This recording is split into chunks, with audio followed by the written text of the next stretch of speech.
Hey folks, welcome to another video of Matru's Travel. I'm Matru and today I'm going to show you Petra. So right now I'm actually on the way to the valley. You can already see some caves like down here.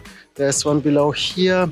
There was already like one of those mausoleums down there as well, which is quite beautiful. And I think the first stop is actually the canyon with the Treasury, which we're going to right now. And right now I'm walking through the canyon. It's really quite fascinating. You have like also here those carved drills. I think it was for water transportation. It goes like all along here, which is quite interesting to see. You do see already some carved areas here as well, but they're not properly maintained and kind of fading away in a way. But otherwise, this canyon here is really stunning to walk in. Wow. Yeah, so like for example here's like one of those areas and they have a lot of them that are like a little bit carved out. So and walking through the canyon, at some point you finally make it to a point from where you actually slowly start to see the Treasury. The Treasury, it's right behind me and it's perhaps the most iconic building of Petra. The Treasury itself is actually a mausoleum. Most likely a mausoleum, but it's called a Treasury because there was a legend with it that said there was a treasure hidden atop of it. And when you look to the top, to the little urn there, you can actually see that people tried to shoot the urn down because they thought there was a treasure in there. But it was just a stone block, so they didn't even manage to shoot it down.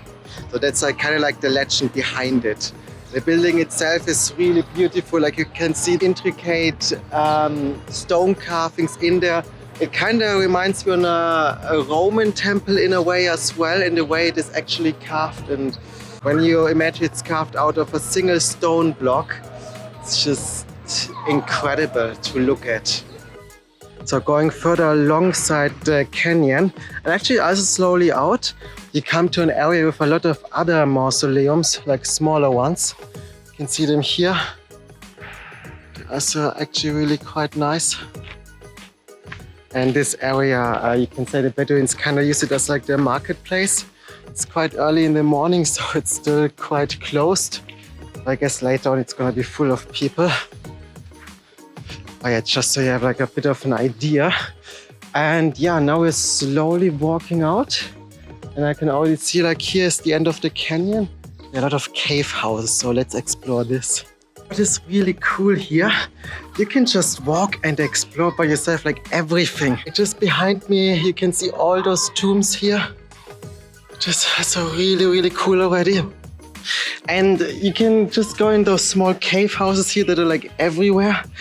And you just see this beautifully marbled, I think it's sandstone. Just look at that. Not even this. Look at the ceiling. Wait. Look at the ceiling. So just imagine just living here, or just, I don't know what it was. Maybe it was also just like a storage room or something, but just being here, seeing those beautiful colors in the stone. It's incredible. Just wow. Further and further up the cliffs and the further up I go, the prettier it actually gets, like the views here. Wow. Like this is really kind of like top of the world feeling. So I'm just gonna turn around and show it to you. Wow.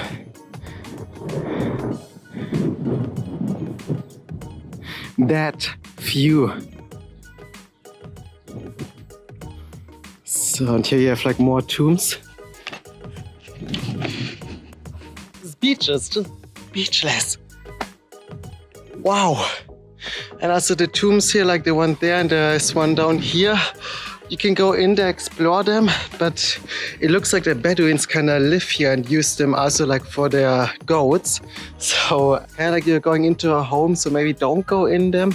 I went into the one down here and it smelled like goats, like really badly. So yeah, they're definitely using it. And I managed to find a tomb that is not housing any animals or people right now. So this tomb here is the tomb of a minister. And you can just like walk in here Wait, yeah, the light, okay. And you see like here, there are like 1, 2, 3, 4, 5, 6, 7, 8, 9, 10, 11 carved out areas here. I'm not an archaeologist, but it looks like that basically here's where they put the bodies. And I guess probably of like him, his wife, I guess, maybe the parents, children and so on, but they're all kind of like were put in this tomb inside of here. So the tombs are actually pretty small, but also very beautiful. Like you can also see here, those beautiful patterns of the stone, the marbling, also like here.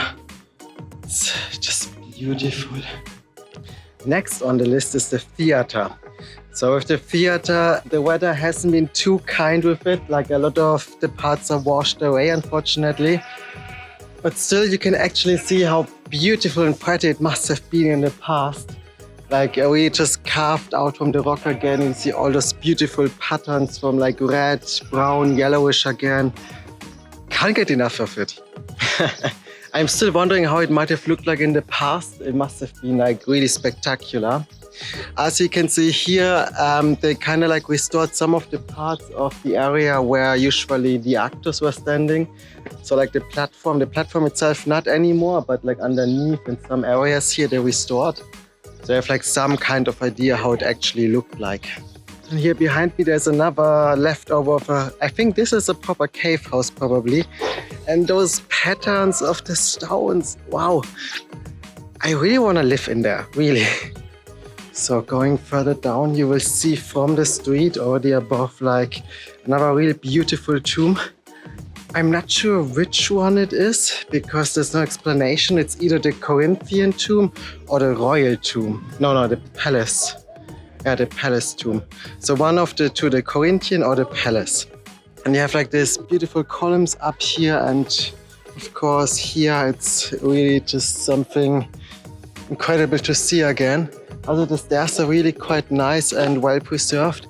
Just the tomb itself, you can see the wear and tear from the weather, the rain and everything. But you can still kind of see how it looked like in the past. And from the tomb you have also again a really beautiful, like, magnificent view towards the valley of Petra. You also see like the column street and everything. So it's a really good place to actually go. So right now I'm also walking further along the tombs, and I think I found the palace tomb now. At least like here, this tomb is gigantic. You can even see there's like these 1, 2, 3, 4 huge doors already. I think it's the biggest tomb I've seen so far here. So I do assume that this might be the palace tomb actually. You can also see it has been quite destroyed by the time and weather and rain and water, but you can still see how big it actually is. This massive piece of architecture. I'm kind of walking to the top of a cliff. We have a beautiful view over the theater, which is also really pretty. And from here, apparently you can walk and have also a great view over the Treasury, which I'm gonna have a look at now. Then at the beginning, I'm gonna have to walk down there. And I made it to the end. So from here, you can actually see the Treasury again from above, which is also really, really cool. So there's just one tiny problem here. I don't know how to get back down again. Going further down the street, you actually reach the Grand Temple, which is really big, as the name suggests. And it has like those beautiful columns all around. Also here on top, those columns that collapsed due to the earthquake, they were approximately like 18 meters high. So you can imagine like how big this temple must have been in the past. It's also the largest structure in Petra that is freestanding, which makes this place even more special in a way. Also from here you can see the winged temple on the other side, which is also quite nice, but I'm gonna explore it a little bit later.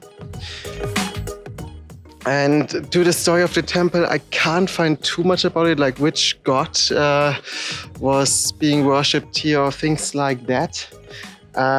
What evidence there is here is definitely that it has been smaller in the past, but destroyed by earthquakes and then rebuilt in a bigger scheme to, I guess, kind of like prevent it from being destroyed by earthquake, something like that, I assume. But yeah, you can see another earthquake destroyed it again. So it was kind of like going on like this. What's so interesting though is that in this grand temple here, there is a theater as well. You can see here. And it was able to hold around 630 people at the time. So this is like a little fact here about the temple as well. And about these columns that fell down, what is really cool, you can actually see the inside now. So you can see like how this has been made into this, let's say, like into this piece of the column. Like you can still see how they chiseled the stone away here. And there is like this hole in the middle, you can see here, so the crane can actually lift it up and put it on top of another. So it's like also a cool thing to see. Thanks for it to actually being fallen down by the earthquake. So, and right beside this grand temple, there's another temple here. This temple is also quite impressively still intact. You can still see the walls and everything. So apparently it was like up to 23 meters high, so really high. And I found out the god it was dedicated to, it was the god Dushara. And it was apparently one of the main deities here. The main deity was actually in the wing temple, but here another one. There were so many gods, you know. So yeah, so this temple was dedicated to the god Dushara. Okay, I'm on my way to the monastery now already.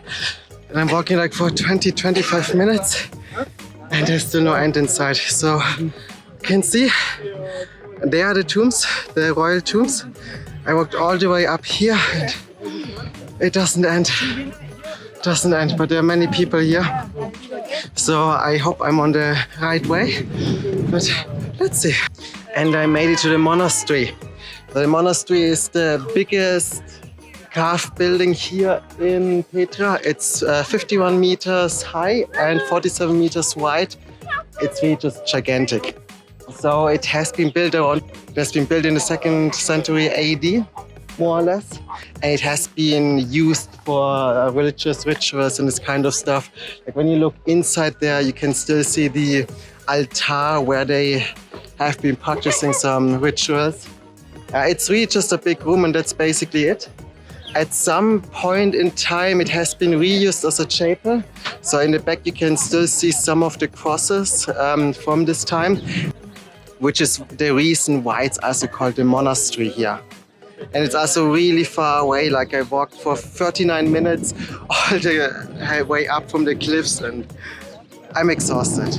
But it's really worth going up here. Also, as a quick side note, here in the area where the people are standing, there have been columns all around. They're completely lost now. You can still see some evidence down here of the columns that were surrounding the monastery here, but most of it has been lost in time. From the monastery, walking down back to the entrance, it takes 2 hours. Literally 2 hours, just to let you know. And it's still early afternoon, so actually I have like a few hours still to explore more of Petra. But my legs say no, my camera battery says no, and all I want to do right now is like go back to the hotel and just sleep and rest and never stand up again. So I hope you enjoyed the video about Petra. If so, hit the like button down below. Remember to subscribe and see you next video. Bye.